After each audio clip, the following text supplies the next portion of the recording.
Je suis partie d'un double constat. Premier constat, on est dans un monde actuellement où les flux migratoires ne vont pas diminuer. On est dans un monde où finalement on est structurellement dans des phénomènes migratoires très forts qui ne vont pas s'épuiser. Donc premier constat. Deuxième constat, quand on migre, on emmène avec soi des pratiques alimentaires, des pratiques de beauté que l'on n'abandonne pas quand on arrive dans un nouveau pays d'installation. Or, les études migratoires ont tendance à ne pas aborder cette question des pratiques du quotidien. Et on s'est dit, donc là, c'est le fruit d'une rencontre finalement à la fois avec Marie Poinceau au Musée de l'Histoire de l'Immigration, ici à Paris, et avec Maren Möhring, qui est historienne à l'Université de Leipzig.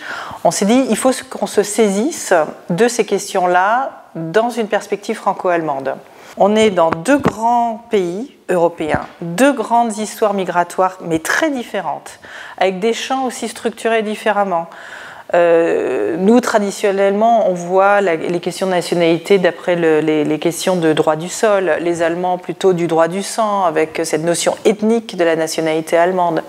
Même si les choses ont évolué de part et d'autre, on s'est dit que c'est vraiment intéressant de comparer sur ces questions-là, la France comme l'Allemagne, qui sont de toute façon des pays où les migrations sont devenues des éléments structurants des deux sociétés. Oui, donc il y a 5 contributions dans cet ouvrage. Elles sont toutes reliées les unes aux autres par cette question de la catégorie et des catégories dont vous parliez tout à l'heure. C'est qui est migrant, qui ne l'est pas, qui est consommateur et qu'est-ce qu'un consommateur.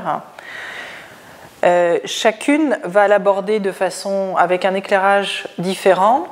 Dans les 5 contributions, nous avons Catherine Vittel de Winden, qui prend une perspective internationale, qui regarde l'ensemble des migrants, les 245 millions de migrants internationaux, et qui, en fonction du lieu d'origine et de lieu d'arrivée, essaye de comprendre ou essaye de nous sensibiliser à ce que veut dire un consommateur immigré dans chacune de ces catégories. Donc lui, il va prendre un point de vue assez différent. En tant qu'historien, il va rappeler l'histoire du phénomène de la consommation migratoire en Allemagne. Et il va mettre en regard ce qui s'est passé en Allemagne de l'Est avec ce qui s'est passé en Allemagne de l'Ouest. Et donc par lui, le décentrage Est-Ouest, il nous questionne à nouveau sur cette figure du consommateur migrant. Qu'est-ce qu'un consommateur, qu'est-ce qu'un migrant?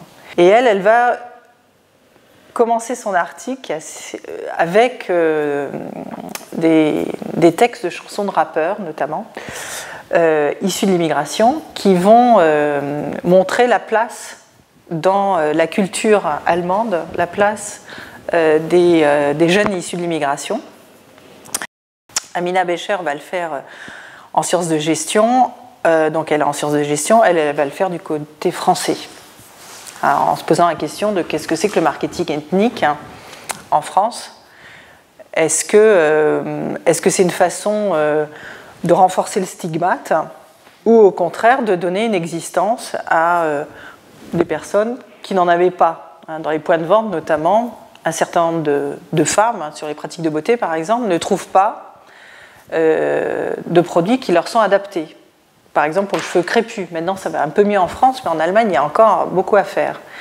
Et l'absence d'offres les renvoie en permanence au fait qu'elles ne sont pas tout à fait de la société française ou allemande. C'est-à-dire, si je ne suis pas représentée dans un point de vente normal, qu'est-ce que ça veut dire sur mon appartenance, moi, dans la société française ou allemande? Elle réfléchit en tant que géographe sur la structuration des espaces dans les villes-mondes. Bon, celle de Berlin en particulier.